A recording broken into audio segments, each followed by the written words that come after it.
ନମସ୍କାର ସାଙ୍ଗମାନେ, ଜୟ ଜଗନ୍ନାଥ। ଆଜି ଆସନ୍ତୁ ଜାଣିବା ପୁରୁଷ ଏବଂ ମହିଳାଙ୍କର ବିଷଠୁ ଅଧିକ ପିତା ସତ୍ୟ କଥା। ପୁରୁଷର ବାସନା ପୂରଣ କରିବାରେ ସବୁ ସ୍ତ୍ରୀ ସକ୍ଷମ ହୋଇଥାନ୍ତି, କିନ୍ତୁ ସ୍ତ୍ରୀର ଭଲ ପାଇବାକୁ ପୂରଣ କରିବା ପାଇଁ ସବୁ ପୁରୁଷ ସକ୍ଷମ ହୋଇ ନଥାନ୍ତି। କଥାଟା ପିତା, କିନ୍ତୁ ସତ୍ୟ କଥା।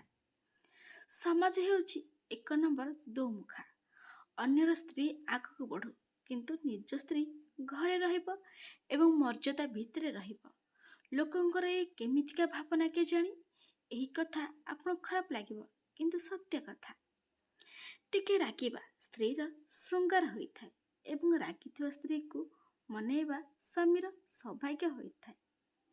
ମେସେଞ୍ଜରରେ କୌଣସି ଅଜଣା ମହିଳା ବ୍ୟକ୍ତିର ଭିଡ଼ିଓ କଲ୍ ରିସିଭ୍ କରିବା ପୂର୍ବରୁ ନିଜର ଚେହେରାକୁ ନିହାତି ଭାବରେ ଘୋଡ଼ାଇକି ରଖନ୍ତୁ। କାହିଁକି ନା ପ୍ରଥମେ ମୁହଁ ଦେଖିବାର ଲୋଭ ଦେଖାଇକି ଫସାଇବେ, ତାପରେ ବ୍ଲାକମେଲିଂ କରିବେ। ମଣିଷକୁ କେବଳ ନିଜ ପରିବାରର ଝିଅ ଓ ଭଉଣୀମାନଙ୍କର ଲଫଡ଼ା ନଜରକୁ ଆସିନଥାଏ, କିନ୍ତୁ ଅନ୍ୟର ଝିଅ ଓ ଭଉଣୀମାନଙ୍କର ଶିରା ଶିରା ସବୁ ଜିନିଷ ନଜରକୁ ଆସିଯାଇଥାଏ। ଆଜିକାଲି କେହି ବିନା ସ୍ୱାର୍ଥରେ କେହି କାହାକୁ ଭଲ ପାଆନ୍ତି ନାହିଁ। କାହାକୁ ଲୋଭ ଲାଗୁଛି, କାହାକୁ ଟାଇମ୍ ପାସ୍ କରିବାର ଅଛି, ଆଉ କିଛି କାହାକୁ ପଇସା ଦରକାର ହେଉଛି। ସତ କହିଲି ନା ସାଙ୍ଗମାନେ?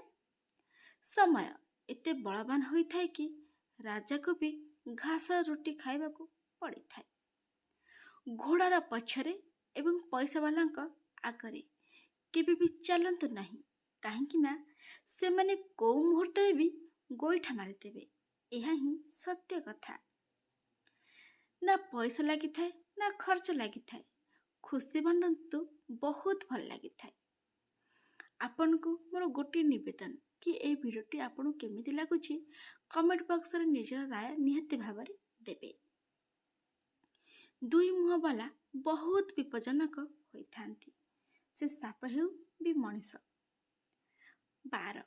ପୂର୍ବପୁରୁଷମାନେ ଭୁଲ କହିନାହାନ୍ତି କି ସମୟ ଖରାପ ପଡ଼ିଲେ ଓଟ ଉପରେ ବସିଥିବା ବ୍ୟକ୍ତିକୁ ବି କୁକୁର କାମୁଡ଼ି ଦେଇଥାଏ।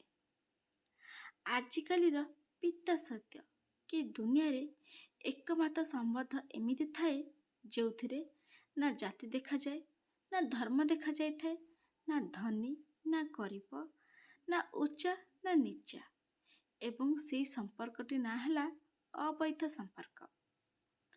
ସୁନ୍ଦରୀ ମହିଳା ଏବଂ ଧନବାନ ପୁରୁଷମାନଙ୍କର ଅଯଥା କଥାକୁ ବି ଲୋକମାନେ ବଡ଼ ଧ୍ୟାନର ସହିତ ଶୁଣନ୍ତି ଏବଂ ଏହିଭଳି ଲୋକ ନିଜକୁ ମୋଟିଭେସନାଲ ସ୍ପିକର ବୋଲି ଭାବନ୍ତି।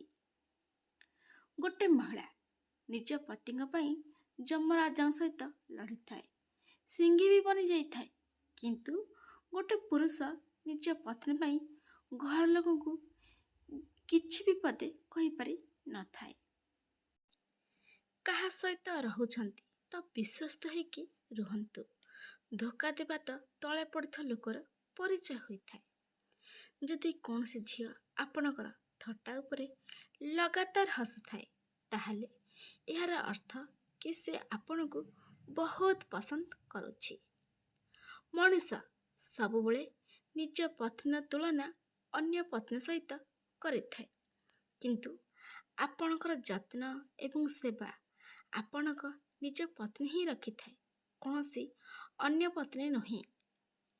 ପତ୍ନୀ ସବୁବେଳେ ଚାହିଁଥାଏ କି ନିଜ ପତିର ଆୟୁଷ ତାଠୁ ଅଧିକ ଲମ୍ବା ହେଉ ବୋଲି, କାହିଁକି ନା ସେ ଯେତେବେଳେ ନିଜ ଆୟୁଷ ପୁରା କରିକି ଭଗବାନଙ୍କ ପାଖକୁ ଯିବ, ସେତେବେଳେ ତା ମଥାରେ ସିନ୍ଦୁର, ବେକରେ ମଙ୍ଗଳସୂତ୍ର ଏବଂ ହାତରେ ଶଙ୍ଖ ଥାଉ।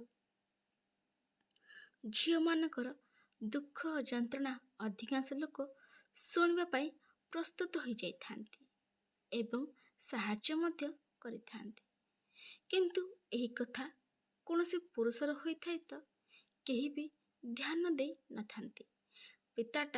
କଥାଟା ପିତା ଲାଗିଲା ଭଳି, କିନ୍ତୁ ସତ୍ୟ କଥା। ମହିଳାଙ୍କ ଦିମାଗ ଏତେ ଶୀଘ୍ର ହୋଇଥାଏ ଯେ ଗୋଟେ ନଜରରେ ପୁରୁଷର ନଜର ଏବଂ ସ୍ଥିତି ଜାଣି ଦେଇଥାଏ, ପରନ୍ତୁ ସେହି ସମୟରେ ଧୋକା ଖାଇଥାଏ ଯେତେବେଳେ ସେ ଗୋଟେ ପୁରୁଷକୁ ନିଜଠୁ ଅଧିକା ଚାହିଁଥାଏ। ଜୀବନ ବି କେଡ଼େ ଅଜୀବ ହୋଇଥାଏ। ଯିଏ ବଙ୍କା ତାକୁ ଛାଡ଼ି ଦିଆଯାଇଥାଏ ଏବଂ ଯିଏ ସିଧା ତାକୁ ଭାଙ୍ଗି ଦିଆଯାଇଥାଏ। ବାହାଘର ପରେ ପତି ଯଦି ପତ୍ନୀଠୁ ଅଧିକ ନିଜ ମାଆକୁ ପ୍ରଥମେ ରଖିଥାଏ, ସେ ବିଲକୁଲ ଭୁଲ କରିଥାଏ। କାହିଁକି ନା ତାଙ୍କ ମାଆଙ୍କ ପାଇଁ ତାଙ୍କ ପାଖରେ ତାଙ୍କ ବାପା ଅଛନ୍ତି, କିନ୍ତୁ ନିଜ ପତ୍ନୀ ପାଇଁ କିଏ ଅଛି? ନିଜ ପତି ବିନା। କାହିଁକି ନା ପତ୍ନୀ ନିଜର ସମସ୍ତଙ୍କୁ ଛାଡ଼ିକି ଆସିଛି କେବଳ ନିଜ ପତି ପାଇଁ। ଯଦି ଆପଣଙ୍କ ଭିତରେ ନିଜକୁ ବଦଳାଇବାର ବଳ ନାହିଁ, ତାହେଲେ ଆପଣଙ୍କର କୌଣସି ବି ଅଧିକାର ନାହିଁ କି ଭଗବାନଙ୍କୁ କି ଭାଗ୍ୟକୁ ଦୋଷ ଦେବେ। ଗୋଟେ ମହିଳା ନିଜ ପତିର ଖରାପ ଭାଷା, ବିଧା, ଗୋଇଠା, ମାଡ଼ ଏବଂ ଗରିବୀ ମଧ୍ୟ ସହ୍ୟ କରିଥାଏ, କିନ୍ତୁ ପତିର ଅବିଶ୍ୱାସ ଏବଂ ଜୀବନରେ ଅନ୍ୟ ସ୍ତ୍ରୀକୁ ସହ୍ୟ କରିପାରି ନଥାଏ। ଗୋଟେ ପତିର କାନ୍ଧରେ ପତ୍ନୀ ମୁଣ୍ଡ ରଖିକି ପଚାରିଲା, ଏଇ କାନ୍ଧ ଉପରେ କେବେ ଯାଏଁ ମୁଣ୍ଡ ରଖିବା ପାଇଁ ଦେବ? ପତି ବହୁତ ସୁନ୍ଦର କଥାଟିଏ କହିଲେ, ଯୋଉ ଯାଏଁ ଲୋକ ମୋତେ କାନ୍ଧ ନ ଦେଇଛନ୍ତି।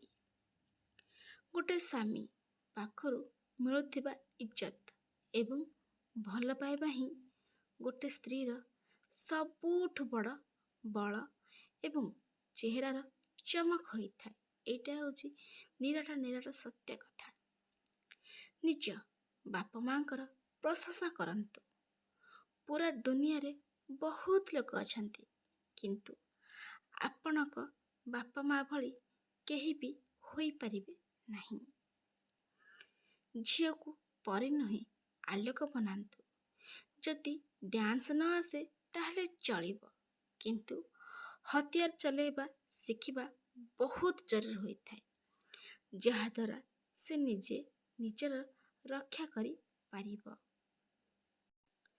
ଝିଅମାନେ ସେଇ ପୁଅମାନଙ୍କୁ ବହୁତ ମହତ୍ତ୍ୱ ଦେଇନଥାନ୍ତି ଯେ ତା'ର ଇଜ୍ଜତ କରିଥାଏ, ବରଂ ସବୁବେଳେ ସେଇ ପୁଅ ପଛରେ ପଡ଼ିଥାଏ ଯିଏ ତାକୁ ବ୍ୟବହାର କରିଥାଏ ଏବଂ ଜୀବନ ସାରା କାନ୍ଦିଥାଏ।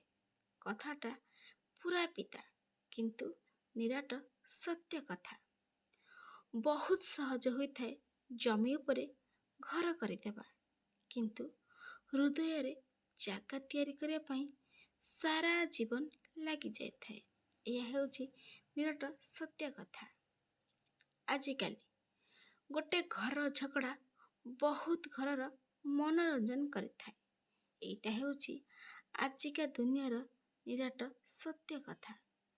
ଏମିତି ନୂଆ ଭିଡ଼ିଓ ଦେଖିବା ପାଇଁ ଚ୍ୟାନେଲକୁ ସବସ୍କ୍ରାଇବ୍ କରିଦିଅନ୍ତୁ ଏବଂ ଲାଇକ୍, କମେଣ୍ଟ, ସେୟାର ବି କରନ୍ତୁ।